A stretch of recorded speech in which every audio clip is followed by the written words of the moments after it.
Hi guys, welcome to our channel. ఈరోజు మన topic ఏంటి అంటే 2024 ఏపీ డిఎస్సి కంటెంట్ ప్రకారం అంటే 2/12/2024లో ఏదైతే సోషల్ కంటెంట్కి సిలబస్ అయితే ఇచ్చారో ఆ సిలబస్ నుండి మనకి 6 టాపిక్స్ అయితే ఉన్నాయి. 1 మన విశ్వం, 2 ఉత్పత్తి వినిమయం జీవనాధారాలు, 3 రాజకీయ వ్యవస్థలు పరిపాలన, 4 సామాజిక వ్యవస్థీకరణ అసమానతలు, 5 మతం సమాజం, అలాగే 6 సంస్కృతి సమాచారం. ఈ 6 టాపిక్స్ని మనం పార్ట్స్గా నేర్చేసుకుందాం. ఇప్పుడు మనం మన విశ్వం టాపిక్ 1 అయినటువంటి మన విశ్వం నుండి క్విక్ రివిజన్ బిట్స్ అనేవి పార్ట్ 1 ద్వారా కొన్ని తెలుసుకుందాం. పార్ట్ 1 కంప్లీట్ అవ్వగానే పార్ట్ 2 అనేది మీ అందరికీ కూడా వీడియో పెట్టడం అయితే జరుగుతుంది. ఇక్కడ మన విశ్వం టాపిక్లో చూసుకున్నట్టయితే ఇవన్నీ కూడా సబ్ టాపిక్స్ అనమాట. మన విశ్వం అనే టాపిక్ నుండి ఇవన్నీ సబ్ టాపిక్స్. ఈ సబ్ టాపిక్స్ అన్నీ థర్డ్ నుండి 10th వరకు ఏ క్లాసెస్లో ఉన్నాయో ఆ క్లాసెస్ నుండి మోస్ట్ ఇంపార్టెంట్ బిట్స్ అనేవి మీ అందరికీ కూడా అందించడం అయితే జరుగుతుంది. ఇక్కడ చూసుకున్నట్టయితే AP TET and DSC 2024 social content అనమాట. 12/2/2024 సిలబస్ ప్రకారం థర్డ్ నుండి 10th వరకు ఏవైతే ఐఎంపీ బిట్స్ ఇంపార్టెంట్ బిట్స్ ఉన్నాయో అవన్నీ కూడా మీకు అయితే పార్ట్ 1 రూపంలో కొన్ని అయితే అందించడం జరుగుతుంది. మోస్ట్ ఇంపార్టెంట్ బిట్స్ అన్నీ కూడా గ్యాదర్ చేసి మీ అందరికీ అందించడం జరుగుతుంది. ఇక టాపిక్ 1 మన విశ్వం. విశ్వం అనే పదంకు ఆధారమైన పదం యూనివర్సం. ఇది లాటిన్ భాషా పదం. యూనివర్సం అనే పదానికి అర్థం ఏంటి అంటే మొత్తం పదార్థం మరియు మొత్తం అంతరిక్షం. ఖగోళ శాస్త్రంను రష్యన్ భాషలో ఏమంటారు? కాస్మాలజీ. ఖగోళ శాస్త్రంను ఆంగ్ల భాషలో ఏమంటారు? ఆస్ట్రానమీ. ఖగోళ శాస్త్ర పరిశోధనను మొదట ప్రారంభించినది ఎవరు? గెలీలియో. మహావిస్ఫోటన సిద్ధాంతంను ప్రతిపాదించింది ఎవరు? జార్జెస్ లైమైటర్ ఒకటి ఉంది, లిమైటైర్ అనేది ఒకటి అయితే ఉంది. అంటే ఒక్కొక్క బుక్లో ఒక్కొక్కలా ఇచ్చున్నారు అనమాట పేరు. ఈ సిద్ధాంతం అంటే మహావిస్ఫోటన సిద్ధాంతం అనేది విశ్వం యొక్క ఆవిర్భావం గురించి తెలియజేస్తుంది. ఇక్కడ జార్జెస్ లిమైటర్ అనే వ్యక్తి బెల్జియం దేశానికి చెందిన వ్యక్తి. టెలిస్కోప్ను ఎవరు కనుగొన్నారు? గెలీలియో. కాంతి సంవత్సరం అనేది దేనిని కొలుచుటకు ఉపయోగిస్తారు? దూరం. కాంతి యొక్క వేగం సెకనుకు ఎంత? 3 లక్షల కిలోమీటర్లు. మనం నివసిస్తున్న సౌర వ్యవస్థ ఏ గ్యాలక్సీలో ఉంది? పాలపుంత. సౌర కుటుంబంలోని గ్రహాలు మొత్తం ఎన్ని? 8. భూకేంద్రక సిద్ధాంతంను ఎవరు ప్రతిపాదించారు?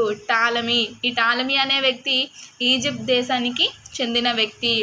విశ్వం ప్రతి సెకనుకు ఎంత మేర విస్తరిస్తున్నది? 70 కిలోమీటర్లు. సూర్యకేంద్రక సిద్ధాంతంను ప్రతిపాదించింది ఎవరు? కోపర్నికస్. ఈయన పోలిష్ దేశానికి చెందిన వ్యక్తి. నిహారిక పరికల్పన సిద్ధాంతంను ఎవరు ప్రతిపాదించారు? ఇమ్మాన్యుయల్ కాంట్. నిహారిక పరికల్పన సిద్ధాంతం ప్రకారం ప్రస్తుత గ్రహాలు దేని నుండి ఏర్పడినవి? సూర్యునికి సంబంధించిన ధూళి వాయువుల నుండి ఏర్పడినవి. సౌర కుటుంబం ఎప్పుడు ఆవిర్భవించింది? 4.6 మిలియన్ సంవత్సరాల క్రితం.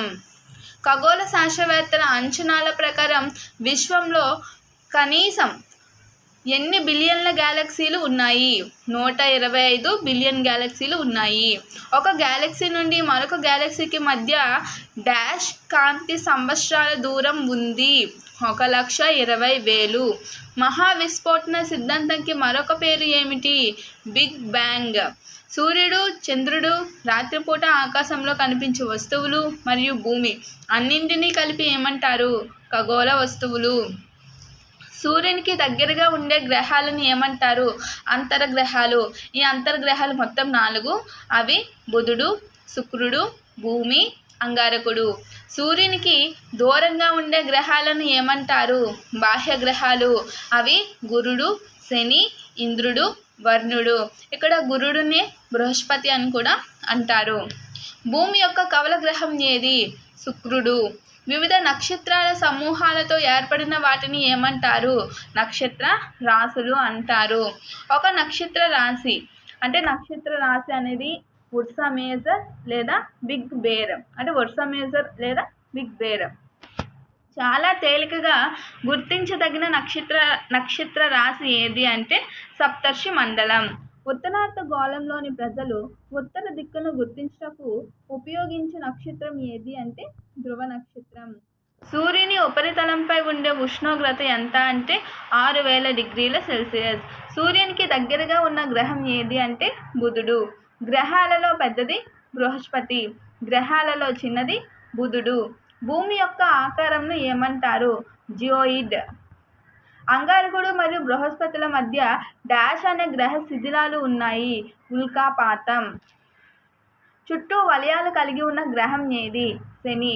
ప్లూటో గ్రహం హోదా కోల్పోయి ఎలా గుర్తించబడింది అంటే మరుగుజ్జు గ్రహం. దీన్నే డార్క్ ప్లానెట్ అని కూడా అంటారు.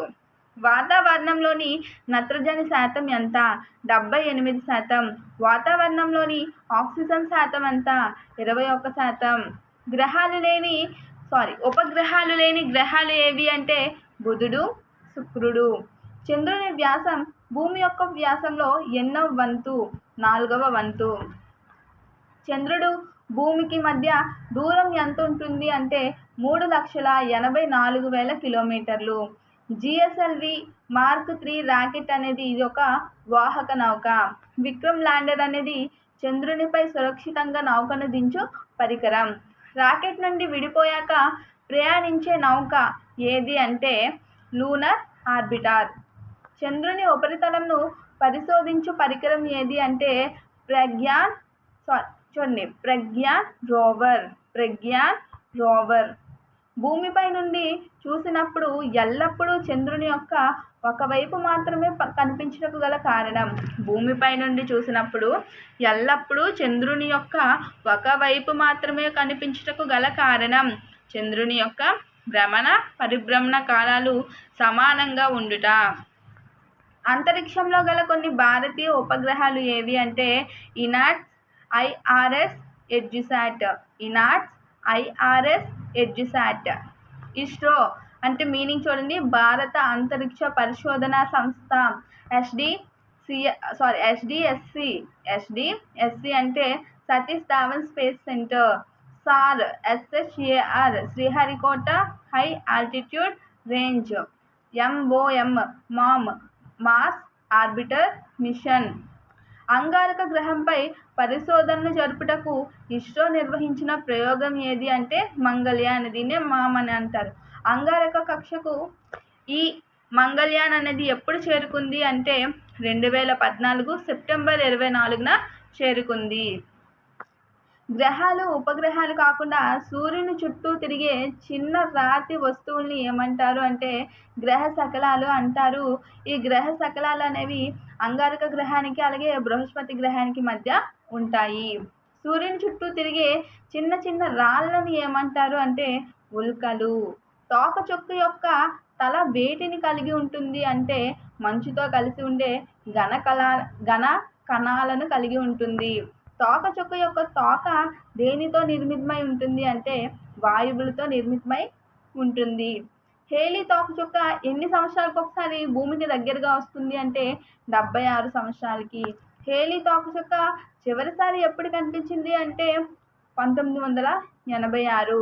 ఈ హేలీ తోకచుక్క మరలా ఫ్యూచర్లో ఎప్పుడు కనిపిస్తుంది అంటే 2061. పురాతన ఖగోళ గ్లోబ్ను రూపొందించింది ఎవరు అంటే మార్టిన్ బెహెమ్. ఇతను దీన్ని ఎప్పుడు రూపొందించారు అంటే 1492. భూమి తన అక్షంపై తిరుగు దిశ ఏ వైపు నుండి ఏ వైపుకి అనేది అంటే పడమర నుండి తూర్పుకి. 0 డిగ్రీల అక్షాంశాన్ని ఏమంటారు అంటే భూమధ్య రేఖ. ఉత్తరార్ధ గోళంలో ఉన్న ఖండాలు ఉత్తర అమెరికా, ఐరోపా. దక్షిణార్ధ గోళంలో ఉన్న ఖండాలు ఆస్ట్రేలియా, అంటార్క్టికా. ఉత్తర దక్షిణార్ధ గోళంలో విస్తరించిన ఖండాలు ఏవి అంటే దక్షిణ అమెరికా, ఆఫ్రికా, ఆసియా. ఉత్తరార్ధగోళంలో విస్తరించిన మహాసముద్రం ఏది అంటే ఆర్కిటిక్ మహాసముద్రం. దక్షిణార్ధగోళంలో విస్తరించిన మహాసముద్రం ఏది అంటే దక్షిణ మహాసముద్రం. ఉత్తర దక్షిణార్ధగోళంలో విస్తరించి ఉన్న మహాసముద్రాలు ఏవి అంటే పసిఫిక్ మహాసముద్రం, అట్లాంటిక్ మహాసముద్రం, హిందూ మహాసముద్రం. అక్షాంశాలు సాధారణంగా వృత్తాలుగా ఉంటాయి. అక్షాంశాలు అనేవి సాధారణంగా వృత్తాలుగా ఉంటాయి. కానీ ఏ అక్షాంశం వృత్తంగా ఉండదు అంటే దక్షిణ ధ్రువం. అక్షాంశం దీన్ని లాటిట్యూడ్ అంటారు. ఈ లాటిట్యూడ్ అనే ఆంగ్ల పదానికి ఆధారమైన పదం ఏంటి అంటే లాటిట్యూడో. ఈ లాటిట్యూడో అనే పదం లాటిన్ భాష పదం. అక్షాంశాన్ని ఇంగ్లీష్లో ఏమంటారు? లాటిట్యూడ్ అంటారు. ఈ లాటిట్యూడ్ అనేది ఒక ఆంగ్ల పదం. ఈ లాటిట్యూడ్ అనే ఆంగ్ల పదానికి ఆధారమైన పదం అంటే ఈ లాటిట్యూడ్ అనే పదం ఏ పదం నుండి వచ్చింది అంటే లాటిట్యూడో అనే లాటిన్ పదం నుండి వచ్చింది.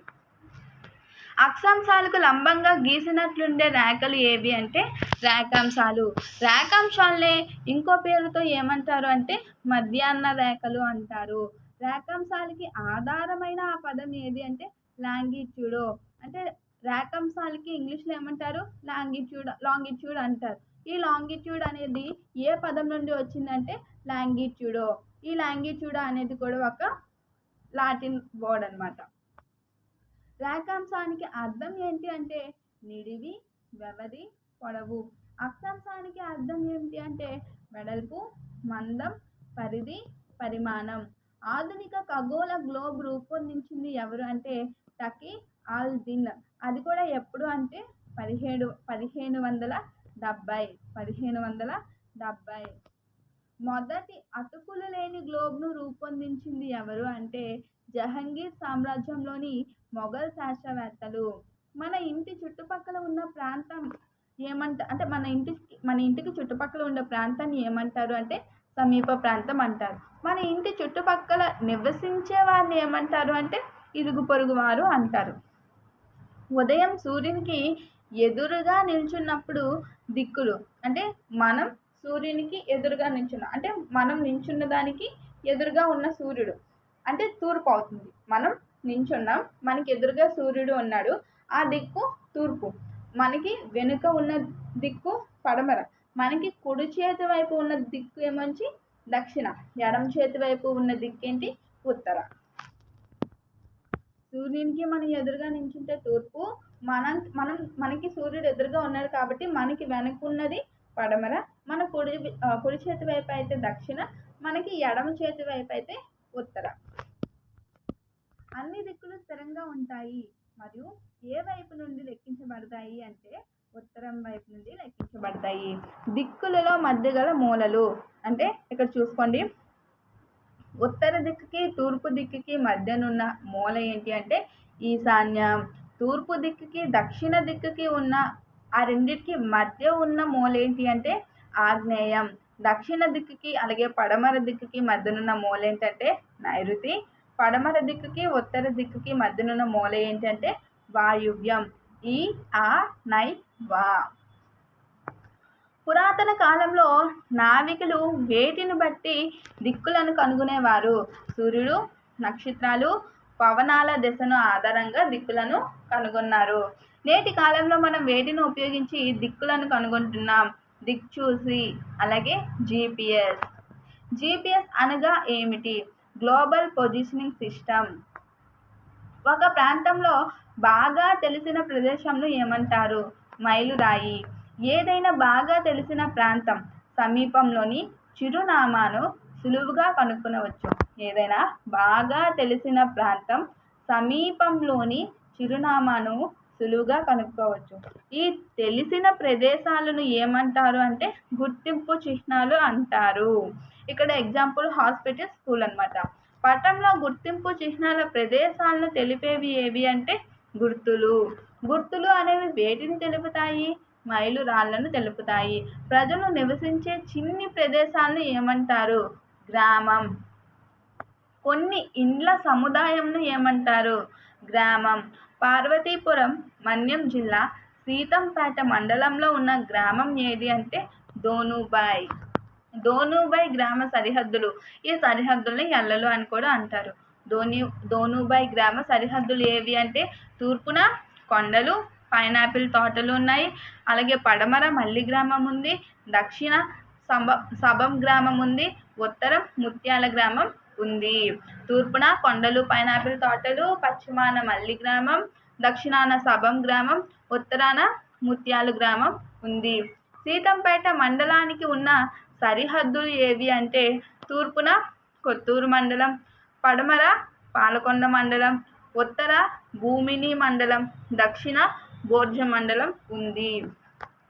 పార్వతీపురం మన్యం జిల్లా యొక్క సరిహద్దులు ఏవి అంటే తూర్పున శ్రీకాకుళం ఒడిశా, పడమర ఒడిశా, ఉత్తరాన ఒడిశా రాష్ట్రం, దక్షిణాన అల్లూరి సీతారామరాజు, విజయనగరం, శ్రీకాకుళం జిల్లాలు ఉన్నాయి.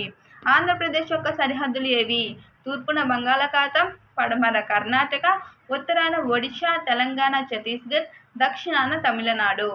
ఏపీలో గల జిల్లాలు ఎన్ని? 26. ఏపీ యొక్క రాజధాని అమరావతి. దేశంలో విస్తీర్ణ పరంగా ఏపీ యొక్క స్థానం 7వ స్థానం. ఆంధ్రప్రదేశ్ నైసర్గికంగా 3 ప్రదేశాలుగా విభజించబడి ఉంది. అది 1 ఉత్తరాంధ్ర, 2 రాయలసీమ, 3 దక్షిణాంధ్ర. కొన్ని రాష్ట్రాలు కలిసి ఎలా ఏర్పడతాయి? దేశం. మన దేశం ఏంటి? భారతదేశం. భారతదేశం యొక్క రాజధాని న్యూఢిల్లీ. భారతదేశం ప్రపంచంలో విస్తీర్ణ పరంగా ఎన్నవ స్థానంలో ఉంది అంటే 7వ స్థానంలో ఉంది. భారతదేశం ప్రపంచంలో జనాభా పరంగా ఎన్నవ స్థానంలో ఉంది అంటే 2వ స్థానంలో ఉంది. భారతదేశంలో రాష్ట్రాలు ఎన్ని అంటే 28 రాష్ట్రాలు ఉన్నాయి. అలాగే భారతదేశంలో కేంద్ర పాలిత ప్రాంతాలు ఎన్ని అంటే 8 ఉన్నాయి. భారతదేశానికి సరిహద్దులు లేదా ఎల్లలు ఏవి అంటే తూర్పున బంగాళాఖాతం, మయన్మార్, పడమర అరేబియా సముద్రం, పాకిస్తాన్, ఆఫ్ఘనిస్తాన్ ఉన్నాయి. అలాగే ఉత్తర చైనా, నేపాల్, భూటాన్ అయితే ఉన్నాయి. దక్షిణాన హిందూ మహాసముద్రం అయితే ఉంది. శ్రీలంక భారతదేశం మధ్య గల జలసంధి ఏంటి అంటే పాక్ జలసంధి. కొన్ని దేశాలను కలిపి ఏమంటారు అంటే ఖండాలు అంటారు. మొత్తం భూగోళం 3 వంతుల నీటితో 1 వంతు భూభాగంతో నిండి ఉంది. మొత్తం ఖండాలు ఎన్ని అంటే 7. అవి వరుసగా ఆసియా, ఆఫ్రికా, ఆస్ట్రేలియా, ఐరోపా, ఉత్తర అమెరికా, దక్షిణ అమెరికా, అంటార్కిటికా. ఖండాలన్నింటినీ కలిపిన భూమిని ఏమంటారు అంటే ప్రపంచం అంటారు. అతి పెద్ద ఖండం ఏది అంటే ఆసియా. ఇక్కడ భూమి అని ఉంది, అది రాంగ్. అతి పెద్ద ఖండం ఆసియా. నెక్స్ట్ అతి చిన్న ఖండం ఆస్ట్రేలియా. పక్షి ఖండం అని దేనిని అంటారు అంటే దక్షిణ అమెరికా. భూమిపై గల జలభాగాలు ఎన్ని అంటే 5. ఈ జలభాగాలనే మహాసముద్రాలు అని అంటారు. 1 పసిఫిక్ మహాసముద్రం, 2 అట్లాంటిక్ మహాసముద్రం, 3 హిందూ మహాసముద్రం, 4 ఆర్కిటిక్ మహాసముద్రం, 5 దక్షిణ మహాసముద్రం. ఈ దక్షిణ మహాసముద్రాన్ని అంటార్కిటిక్ మహాసముద్రం అని కూడా అంటారు. మహాసముద్రాల్లో లోతైనది ఏది అంటే పసిఫిక్ మహాసముద్రం. భూమి యొక్క భౌగోళిక నిర్మాణ స్థాయిలు యొక్క ఫ్లో చార్ట్ అనేది ఈ క్రింది విధంగా ఉంటుందన్నమాట. ఇల్లు, గ్రామం, మండలం, జిల్లా, రాష్ట్రం, దేశం, ప్రపంచం, సౌర కుటుంబం. ఇక్కడ ఇల్లులన్నీ కలిపితే గ్రామం అంటారు. గ్రామాలన్నీ మండలాన్ని ఏర్పరుస్తాయి. మండలాలన్నీ జిల్లాలను, జిల్లాలన్నీ రాష్ట్రం, రాష్ట్రాలన్నీ దేశం, దేశాలన్నీ ప్రపంచం, ప్రపంచం. ఈ మొత్తం ఎక్కడ ఉంటాయంటే సౌర కుటుంబం. భూమిపై గల అత్యంత దట్టమైన అడవులు అమెజాన్. ఎత్తైన పర్వతాలు ఏంటి అంటే హిమాలయాలు.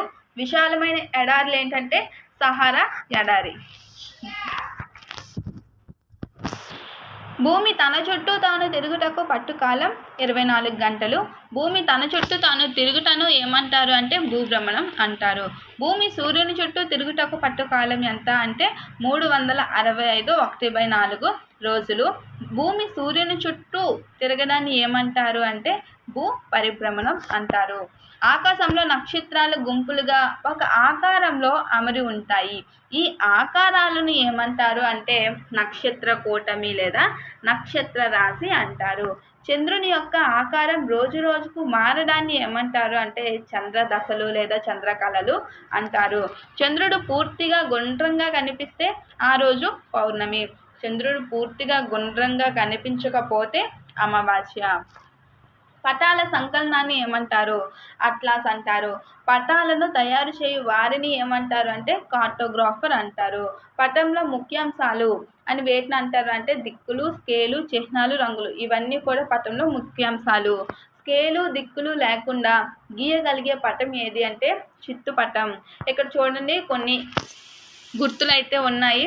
బ్రాడ్ గేజ్ రైల్వే, కచ్చా రోడ్డు, పక్కా రోడ్డు, చెట్లు, ఇల్లు, నదులు, మసీదు, చర్చ్, దేవాలయం.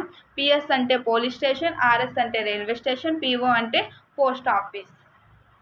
ఇక 2 minutes నేను అలా ఉంచుతాను, బాగా అబ్జర్వ్ చేయండి. లేదా మీరైనా వీడియో ఆపేసి ఈ సింబల్స్ అన్నీ కూడా కొంచెం గుర్తుపెట్టుకోండి. భూమిపై గల వాస్తవ దూరానికి పటంలో చూపబడిన దూరానికి మధ్య గల నిష్పత్తి గల పేరు ఏంటి అంటే పటం స్కేలు. భూమిపై గల వాస్తవ దూరానికి పటంలో చూపబడిన దూరానికి మధ్య గల ఉన్న నిష్పత్తికి గల పేరు ఏంటి అంటే పటం స్కేలు. భౌతిక పటం అంటే ఈ భౌతిక పటంలో రంగులు నమూనాలకి సంబంధించి చూడండి. వివిధ నైసర్గిక స్వరూపాలకు రంగులు ప్రాతినిధ్యం వహిస్తాయి. భౌతిక పటంలో రంగులు నమూనాల పరంగా చూసుకున్నట్టయితే వివిధ నైసర్గిక స్వరూపాలకు రంగులు ప్రాతినిధ్యం వహిస్తాయి. ఇక్కడ చూడండి, నీలం అయితే నీలం రంగు దేనికి ప్రాతినిధ్యం వహిస్తుంది అంటే జలభాగాలు, అది నదులు, సముద్రాలు, మహాసముద్రాలు. ఆకుపచ్చ రంగు మైదానాలు, పల్లపు భూములు. పసుపు రంగు పేట భూములు. గోధుమ రంగు పర్వతాలు. విషయ నిర్దేశిత పటం. విషయ నిర్దేశిత పటంలో రంగులు నమూనాలను ఎప్పుడు ఉపయోగిస్తారు అంటే రకరకాల తీవ్రతలను చూపుటకు నమూనాలను రంగులను ఉపయోగిస్తారు. కొన్నిసార్లు రంగులకు బదులుగా దిద్దటం, గీతలు వంటి నమూనాలను కూడా ఉపయోగిస్తారు. ఏ పటం అంటే విషయ నిర్దేశిత పటం. పటంలో చూపిన అంశం లేదా వాటి ఉపయోగాలు బట్టి పటాలు ఎన్ని రకాలు అంటే 3 రకాలు. రాజకీయ పటాలు, భౌతిక పటాలు, విషయ నిర్దేశిత పటాలు. అలాగే చారిత్రక పటాలు కూడా ఉంటాయి. అది ఇప్పుడు కాదు, నెక్స్ట్ పార్ట్లో వాటి కోసం డిస్కస్ చేసుకుందాం.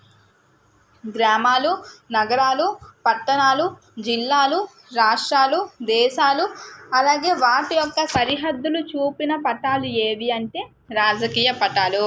పర్వతాలు, పీఠభూములు, మైదానాలు, సముద్రాలు, నదులు, ఎడారులు వంటి భౌగోళిక స్వరూపాలను గురించి వివరించే పటాలు ఏవి అంటే భౌతిక పటాలు. భారతదేశంలో సరిహద్దును పంచుకున్న దేశాలు ఏవి అంటే ఆఫ్ఘనిస్తాన్, చైనా, నేపాల్, బంగ్లాదేశ్, భూటాన్, మయన్మార్, పాకిస్తాన్. భూ వినియోగం, ఉష్ణోగ్రత, వర్షపాతం, జనాభా, నేలలు, అడవులు, పంటలు, ఖనిజాలు, పరిశ్రమలు, రైలు మార్గాలు, రోడ్డు మార్గాలు, జల మార్గాలు వంటి నిర్దిష్ట అంశాలను గురించి వివరించే పటం ఏది అంటే విషయ నిర్దేశిత పటాలు. స్కేల్ ఆధారిత పటాలు అనేవి 2 ఉన్నాయి. ఒకటి పెద్ద తరహా పటాలు, 2 చిన్న తరహా పటాలు. ఈ పెద్ద తరహా పటాలు గురించి ఇప్పుడు మనం చూద్దాం. పెద్ద తరహా పటాలు అనేవి చిన్న ప్రాంతాలను గురించి తెలియజేస్తాయి. ఈ చిన్న తరహా పటాలు పెద్ద ప్రాంతాల గురించి తెలుపుతాయి. ఈ పెద్ద తరహా పటాలు మళ్ళీ 2 రకాలు. భూ సరిహద్దు తెలిపే పటాలు, 2 భూ నైసర్గిక పటాలు. అలాగే ఈ చిన్న తరహా పటాలు మళ్ళీ 2 రకాలు. ఒకటి గోడ పటాలు, 2 అట్లాస్. ఇక్కడ భూ సరిహద్దు తెలిపే పట్టాలు అంటే వ్యక్తిగత ఆస్తికి చెందిన భూముల గురించి తెలుపుతాయి. అలాగే భూ నైసర్గిక పట్టాలు వేటిని తెలుపుతాయంటే భూ ఉపరితలం యొక్క వివరాలను తెలుపుతాయి లేదా చూపుతాయి. ఇక్కడ పట్టాలు అనేది స్కేల్ ఆధారిత పట్టాలు 2 రకాలు. ఒకటి పెద్ద తరహా, 2 చిన్న తరహా. మళ్ళీ పెద్ద తరహా అనేది మళ్ళీ 2 రకాలు. భూ సరిహద్దు తెలిపే పట్టాలు, భూ నైసర్గిక పట్టాలు. అలాగే చిన్న తరహా పట్టాలు మళ్ళీ 2 రకాలు. గోడ పట్టాలు, 2 అట్లాస్ అన్నమాట. ఇక్కడ పెద్ద తరహా పటాలు చిన్న ప్రాంతాలను తెలియజేస్తే, చిన్న తరహా పటాలు పెద్ద ప్రాంతాల కోసం తెలియజేస్తాయి. గోడ పటాలు వేటి కంటే పెద్ద పరిమాణంలో ఉంటాయి అంటే అట్లాస్ కంటే పెద్ద పరిమాణంలో ఉంటాయి. తరగతి గదిలో బోధన కొరకు పరిపాలనా పరంగా ఏ పటాలను ఉపయోగిస్తారు అంటే గోడ పటాలను ఉపయోగిస్తారు. చిన్న పరిమాణంలో ఉండే పటం ఏది అంటే అట్లాస్.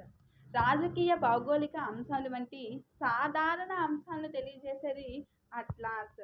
ఊహించలేని అనేక అంశాలు కలిగి ఉన్న విస్తారమైన అంతరిక్షంను ఏమంటారు అంటే విశ్వం అంటారు. ఈ విశ్వంలో సూర్యుడు, గ్రహాలు, పాలపుంత, ఇతర నక్షత్ర వీధులు అన్నీ కూడా ఉంటాయి. కక్ష యొక్క పొడవు ఎంత అంటే 965 కిలోమీటర్లు. ఈ కక్ష అనేది దీర్ఘవృత్తాకారంలో ఉంటుంది. ఇక్కడ కొన్ని క్లిప్పింగ్స్ ఉన్నాయి చూడండి.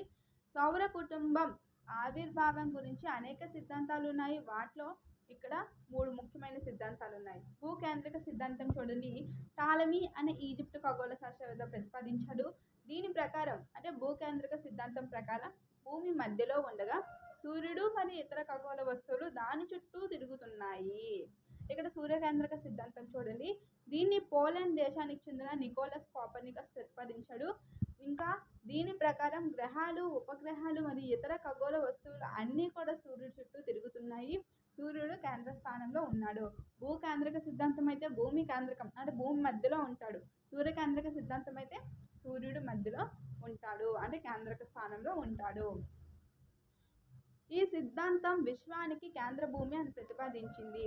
విశ్వానికి కేంద్ర భూమి అని ఏది ప్రతిపాదించింది అంటే భూకేంద్రక సిద్ధాంతం ప్రతిపాదించింది. ఇక్కడ చూడండి. నిహారిక పరికల్పన సిద్ధాంతం. ఈ సిద్ధాంతంను ఇమ్మాన్యుయల్ కాంట్ అభివృద్ధి చేశాడు. నిహారిక లేదా నెబ్యులర్ పరికల్పన ప్రకారం సూర్యునికి సంబంధించిన ధూళి మరియు వాయువులతో కూడిన మేఘం నుండి గ్రహాలు ఏర్పడ్డాయి. మన సౌర కుటుంబంలో 8 గ్రహాలు ఉన్నాయి. వాటిలో ఒకటి భూమి. గ్రహాలు వాటికి సంబంధించిన అంశాలు చూద్దాం. ఫస్ట్ గ్రహం పేరు బుధుడు. సూర్యుని చుట్టూ తిరుగుటకు పట్టుకాలం 88 రోజులు. తన చుట్టూ తాను తిరుగుటకు పట్టుకాలం 59 రోజులు. సూర్యుడి నుండి బుధుడికి యొక్క దూరం ఎంత అంటే 85 మిలియన్ కిలోమీటర్లు. దీనికి ఉపగ్రహాలు లేవు. శుక్రుడు సూర్యుడి చుట్టూ తిరుగుటకు పట్టుకాలం 255 రోజులు. తన చుట్టూ తాను తిరుగుటకు పట్టుకాలం 243 రోజులు. అలాగే సూర్యునికి శుక్రుడికి మధ్య దూరం 108 మిలియన్ కిలోమీటర్లు. ఉపగ్రహాలు లేవు. భూమి సూర్యుని చుట్టూ తిరుగుటకు పట్టుకాలం 365 1/4 రోజులు. తన చుట్టూ తాను తిరుగుటకు 1 రోజు. సూర్యుని నుండి భూమికి గల దూరం 150 మిలియన్ కిలోమీటర్లు. ఉపగ్రహం 1. అంగారకుడు సూర్యుడి చుట్టూ తిరుగుటకు అయితే 687 రోజులు. తన చుట్టూ తానైతే 1 రోజు. సూర్యుడి నుండి అంగారకుడికి మధ్య దూరం 228 మిలియన్ కిలోమీటర్లు. 228 మిలియన్ కిలోమీటర్లు. అలాగే ఉపగ్రహాల సంఖ్య 2. బృహస్పతి సూర్యుడి చుట్టూ అయితే 11 సంవత్సరాల 11 నెలల సుమారు అంటే 11 సంవత్సరాల 11 నెలలు సుమారు 12 సంవత్సరాలు అన్నమాట. తన చుట్టూ తాను తిరుగుటకు అయితే 9 గంటల 56 నిమిషాలు. అలాగే సూర్యుడికి బృహస్పతికి మధ్య దూరం ఎంత అంటే 778 మిలియన్ కిలోమీటర్లు. అలాగే ఉపగ్రహాల సంఖ్య 79. శని సూర్యుడి చుట్టూ అయితే 29 సంవత్సరాలు. ఇక్కడ చూడండి 29. ఇక్కడ ఈఎం ప్రకారం చూసుకున్నట్టయితే 29 గంటల 5 నెలలు. 29 గంటల 5 నెలలు. ఇక్కడ శని సూర్యుడి చుట్టూ తిరగడానికి 29 సంవత్సరాలు. అలాగే తన చుట్టూ తాను తిరగడానికి 10 గంటల 40 నిమిషాలు. అలాగే సూర్యుడికి శనికి మధ్యనున్న దూరం ఎంత అంటే 1427 మిలియన్ కిలోమీటర్లు. ఇక్కడ ఉపగ్రహాల సంఖ్య 82. ఈ 82లో ధృవీకరించబడినవి 53, గుర్తించబడినవి 29. ఇంద్రుడు సూర్యుడి చుట్టూ తిరగడానికి 84 సంవత్సరాలు. తన చుట్టూ తాను తిరగడానికి 17 గంటల 14 నిమిషాలు. అలాగే సూర్యుడికి ఇంద్రుడికి మధ్య దూరం 2869 మిలియన్ కిలోమీటర్లు. అలాగే ఉపగ్రహాల సంఖ్య 27. వర్ణుడు సూర్యుని చుట్టూ తిరుగుటకు పట్టే కాలం 164 సంవత్సరాలు. తన చుట్టూ తాను తిరుగుటకు పట్టే కాలం 16 గంటల 7 నిమిషాలు. అలాగే సూర్యుడికి వర్ణుడికి ఉన్న మధ్య దూరం 4496 మిలియన్ కిలోమీటర్లు. అలాగే ఉపగ్రహాల సంఖ్య 14. నెక్స్ట్ గ్యాలక్సీ అంటే కోట్లాది నక్షత్రాల సమూహం. గ్రహ శకలాలు అంటే అంగారకుడు బృహస్పతి మధ్య గల గ్రహ శిథిలాలు. అంటే ఈ గ్రహ శకలాలను గ్రహ శిథిలాలు అని కూడా అంటారు. ఇవి ఏ రెండింటి మధ్య ఉంటాయి అంటే అంగారకుడు బృహస్పతిల మధ్య ఉంటాయి. ఉల్కలు సూర్యుని చుట్టూ తిరిగే చిన్న చిన్న రాళ్ళు. ఉపగ్రహాలు గ్రహాల చుట్టూ తిరిగే ఖగోళ వస్తువులు. కక్ష్య సూర్యుని చుట్టూ గ్రహాలు తిరిగే మార్గం. జియోయిడ్ అంటే భూమి వంటి ఆకారం. భూమి యొక్క ఆకారాన్ని ఏమంటారు? జియోయిడ్ అంటారు. శిలావర్ణం రాళ్ళు నేలలతో కూడిన భూమి యొక్క ఘన బాహ్య పొరని శిలావర్ణం అంటారు. జలవర్ణం భూమిపై గల జలభాగాలు. వాతావరణం వాయువుల పొర. జీవావర్ణం భూమిపై గల మొక్కలు జంతువులు ఇతర జీవరాశులు మొత్తం కలిపి జీవవర్ణం అంటారు. నక్షత్ర రాశులు నక్షత్రాల నమూనాలు. ఇక్కడ భూమి యొక్క చలనాలు చూడండి. విశ్వాంతరాళంలో గల అనేక ఖగోళ పదార్థాల్లో భూమి ఒకటి. గ్రహాలు వాటి చుట్టూ అవి తిరుగుతూ సూర్యుని చుట్టూ తిరుగుతున్నాయి. మిగిలిన గ్రహాల వల్ల భూమి కూడా 2 రకాల చలనాలు ఉన్నాయి. ఒకటి భూభ్రమణం, 2 భూ పరిభ్రమణం. తన చుట్టూ తాను తిరిగితే భూభ్రమణం, సూర్యుని చుట్టూ తిరిగితే పరిభ్రమణం. ఇక్కడ భూభ్రమణం కోసం చూడండి. భూమి తన అక్షంపై తాను పడమర నుండి తూర్పుకి, ఏ వైపు నుండి? పడమర నుండి తూర్పుకి గంటకు 1610 కిలోమీటర్ల వేగంతో తిరుగుతుంది. దీనినే భూభ్రమణం అంటారు. భూమి ఒకసారి తన చుట్టూ తాను తిరుగుటకు 23 గంటల 56 నిమిషాల 4.09 సెకండ్లు అంటే సుమారు 24 గంటలు అనగా ఒక రోజు సమయం పడుతుంది. ఇక్కడ పరిభ్రమణం చూసుకున్నట్టయితే భూమి తన అక్షంపై తాను తిరుగుతూ సూర్యుని చుట్టూ తిరిగి రావడాన్ని భూ పరిభ్రమణం అంటారు. భూ పరిభ్రమణంకు 1 సంవత్సర కాలం పడుతుంది. ఖచ్చితంగా చెప్పాలి అంటే 365 1/4 రోజుల సమయం పడుతుంది. సాధారణ సంవత్సరంలో 365 రోజులు ఉంటాయి. మిగిలిన 1/4వ రోజును 4 సంవత్సరాలకు కలిపి ఒకసారి అంటే లీప్ సంవత్సరం అని అంటారు. లీప్ సంవత్సరంలో ఫిబ్రవరి నెలలో 29 రోజులు ఉండగా సాధారణ సంవత్సరంలో 28 రోజులు ఉంటాయి. భూ పరిభ్రమణం వలన ఋతువులు ఏర్పడుతున్నాయి. భూభ్రమణం వలన రాత్రి పగలు ఏర్పడతాయి. భూభ్రమణం అయితే రాత్రి పగలు ఏర్పడతాయి. భూ పరిభ్రమణం అంటే ఋతువులు ఏర్పడతాయి. ఇక్కడ గ్రహాల కోసం చూద్దాం. సూర్యుని చుట్టూ భూమి, భూమి చుట్టూ చంద్రుడు తిరుగుతున్నాడు. అంటే సూర్యుని చుట్టూ భూమి తిరిగితే భూమి చుట్టూ ఎవరు తిరుగుతున్నారు? చంద్రుడు తిరుగుతున్నాడు. ఇవి అలా తిరిగేటప్పుడు ఒక సరళ రేఖపైకి వస్తాయి. ఇవి సూర్యుడి చుట్టూ భూమి, భూమి చుట్టూ చంద్రుడు అలా తిరుగుతున్నప్పుడు ఇవి అన్నీ కూడా ఒకే సరళ రేఖ మీదకి వస్తాయి. అప్పుడు సూర్యగ్రహణమైనా ఏర్పడుతుంది లేదా చంద్రగ్రహణమైనా ఏర్పడుతుంది. ఇక్కడ సూర్యగ్రహణం చూడండి. భూమికి సూర్యునికి మధ్యలో చంద్రుడు వస్తే సూర్యగ్రహణం ఏర్పడుతుంది. భూమికి సూర్యుడికి మధ్యలోకి చంద్రుడు వస్తే సూర్యగ్రహణం. ఇక్కడ చంద్రగ్రహణం చూడండి. చంద్రుడు భూమి యొక్క వెనుక భాగంలోకి లేదా నీడలోకి వెళ్ళినప్పుడు, చంద్రుడు భూమి యొక్క వెనుక భాగంలోకి లేదా నీడలోకి వెళ్ళినప్పుడు చంద్రగ్రహణం ఏర్పడుతుంది. ఇక్కడ సూర్యగ్రహణం. సూర్యుని కాంతి భూమి మీద పడకుండా అడ్డుకోవటంతో పాటు చంద్రుడి నీడ భూమి యొక్క ఉపరితలం పైన ప్రయాణిస్తుంది. అంటే ఇక్కడ ఏమవుతుంది? చంద్రుడి మధ్యలోకి వస్తున్నాడు కాబట్టి సూర్యుని యొక్క కాంతి భూమి మీద పడదు. ఎందుకు పడదు అంటే చంద్రుడు ఆపేస్తున్నాడు కాబట్టి, చంద్రుడి యొక్క నీడ భూమి మీద పడుతుంది కాబట్టి సూర్యుని కాంతి పడుతుంది కాబట్టి సూర్యగ్రహణం అంటున్నారనమాట. సూర్యుడు, భూమి, చంద్రుడు ఇక్కడ చంద్రగ్రహణంలో చూడండి. సూర్యుడు, భూమి, చంద్రుడు చాలా దగ్గరగా మరియు సూర్యునికి చంద్రునికి మధ్య భూమి ఖచ్చితంగా వచ్చేటప్పుడు చంద్రగ్రహణం ఏర్పడుతుంది. ఇక్కడ చూడండి. సూర్యునికి చంద్రునికి మధ్య భూమి అడ్డుగా ఉంటున్నప్పుడు చంద్రగ్రహణం ఏర్పడుతుంది. మీకు అర్థమవుతుందా? సూర్యునికి చంద్రునికి మధ్య భూమి వస్తుంది, అప్పుడు చంద్రగ్రహణం ఖచ్చితంగా ఏర్పడుతుంది. ఇక్కడ మళ్ళీ సూర్యగ్రహణంలో థర్డ్ పాయింట్ చూడండి. సూర్యగ్రహణం అమావాస్య రోజున మాత్రమే సంభవిస్తుంది, అయితే అన్ని అమావాస్య రోజుల్లో అది సంభవించదు. ఇక్కడ చంద్రగ్రహణంలో పౌర్ణమి రోజుల్లో మాత్రమే చంద్రగ్రహణం సంభవిస్తుంది, అయితే అన్ని పౌర్ణమి రోజుల్లో చంద్రగ్రహణం సంభవించదు. ఈ క్లిప్పింగ్ మీకు క్లియర్ అయినట్టు అనుకుంటున్నాను. ఎవరికైతే అర్థం కాకపోతే మళ్ళీ కొంచెం వీడియోని స్టాప్ చేసి ఈ రెండు కాస్త క్లియర్గా చదవండి. ఇక్కడ చూడండి, అక్షం ఒక వస్తువు తన చుట్టూ తాను తిరగడానికి ఉండే ఒక ఊహారేఖ. భూమధ్య రేఖని ఏమంటారు? 0 డిగ్రీల అక్షాంశం అని కూడా అంటారు. కర్కట రేఖని 23.5 డిగ్రీల ఉత్తర అక్షాంశం. మకర రేఖ 23.5 డిగ్రీల దక్షిణ అక్షాంశం. ఆర్కిటిక్ వలయం 66.5 డిగ్రీల ఉత్తర అక్షాంశం.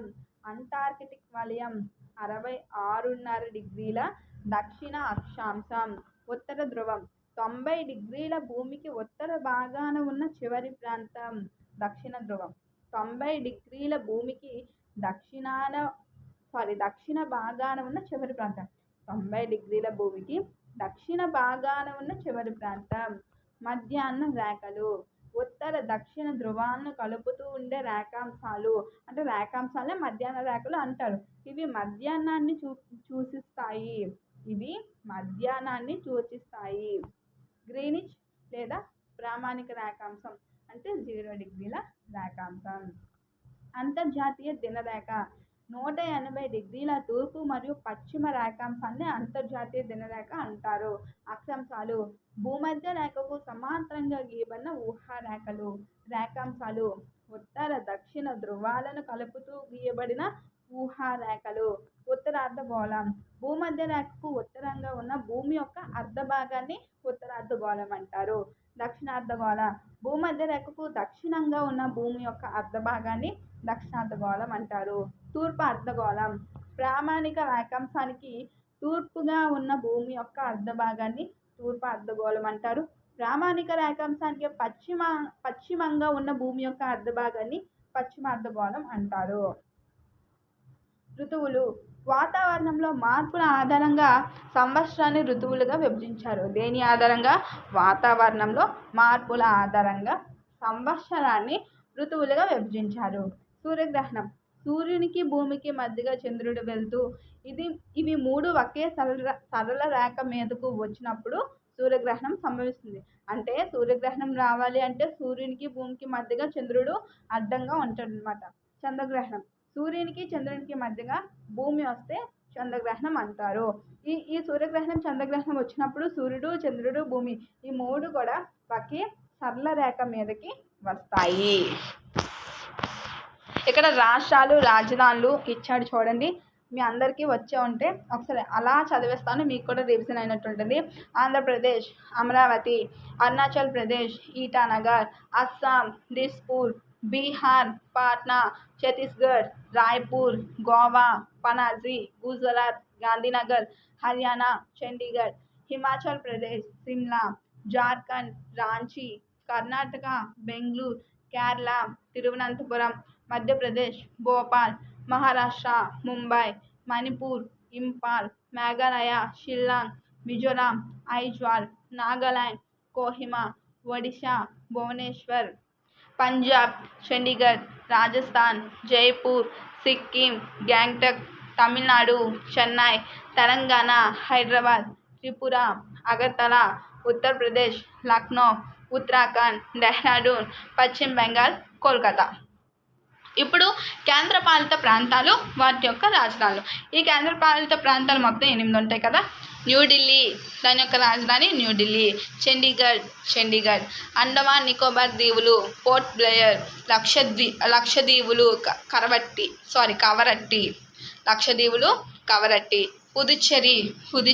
పుదుచ్చేరి, దాద్రా నగర్ హవేలీ, డామన్ అండ్ డయ్యూకి డామన్, జమ్మూ కాశ్మీర్ జమ్మూ, అలాగే శ్రీనగర్, లడఖ్, లేహ్, కార్గిల్. ఇక్కడ చూడండి GPS అలాగే వెబ్ ఆధారిత పటాలు. ప్రస్తుతం విశ్వంలో మనం ఉన్న స్థానాన్ని తెలుసుకునే వ్యవస్థ గ్లోబల్ పొజిషనింగ్ సిస్టమ్. దీన్ని జీపీఎస్ అంటారు. భూమి మీద ఉండే వస్తువులను గుర్తించడానికి ఇది చాలా ముఖ్యమైన సాంకేతిక వ్యవస్థ. ఏది అంటే జీపీఎస్ అన్నమాట. వెబ్ ఆధారిత పటాల ద్వారా ప్రపంచంలోని అన్ని భౌగోళిక ప్రాంతాలు, ప్రదేశాల గురించి పూర్తి సమాచారాన్ని పొందవచ్చు. సాంప్రదాయిక పటాలకు అదనంగా ఈ పటాల ద్వారా ఈ పటాలు అంటే జీపీఎస్ వెబ్ ఆధారిత పటాల ద్వారా అనేక ప్రదేశాలను ఉపగ్రహ విహంగ వీక్షణ చేయవచ్చు.